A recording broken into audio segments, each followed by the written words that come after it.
Nenta kasngi balang kakat kantai tarik naitung arjara polai. Ka estimate komiti jungka sarkar MDA tu balai alam do ubak Meral Bons im ubre chairman rengkat kitkot bahkan tup ubak Gabriel Walang MLA ka Noston bareng nikton nang do tongkar MLA ka Mokerwat bak Charles Marngar MLA ka Mawati Arji Momen MLA ka Rambrai bat kiwe kilahiar sa Noston ban jurip ika skul ban hikai pentebet ya kisamlah ki babun jat kikam ketika skul kadon hakasno morus iar West Casey Hills kabal sedang menteri nadu usnem arja kadhanyo hari keberang sakut hadu mentah Ngindang lek, kita kesini ngindang sedang nang ni, kawai kedan apa Gaswa Para, kawai kedan apa Riboh Distrik Abang Kerak, Nongpo. Jadi ni ngindang lek. Kendal apa yang tu inisiatif ke status kejungki, kita kesini ngindang sedang ni.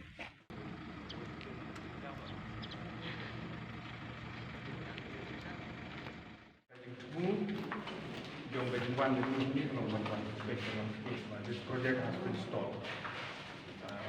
The committee felt that we should inspect, we should see the ground reality, what is going on the ground with regard to the construction of the polyclinic in Nongstoy.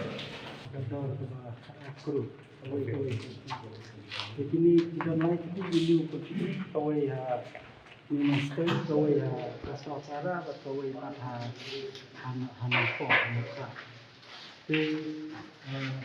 Kakong ka plan and estimate kakos nagaway kuchi kalau makro. Mahadu menta ka nilangyo na ministry kang arpon nyokro. Badia kata ka arpon nyokro nila. Arpon nyokro olay.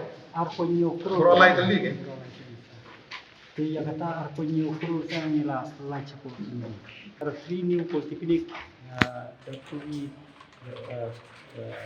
set up in the state. One polyclinic at Nongstoy, this is a polyclinic. One is at Gaswa Para, another one is at Nongkrak, Riboh District.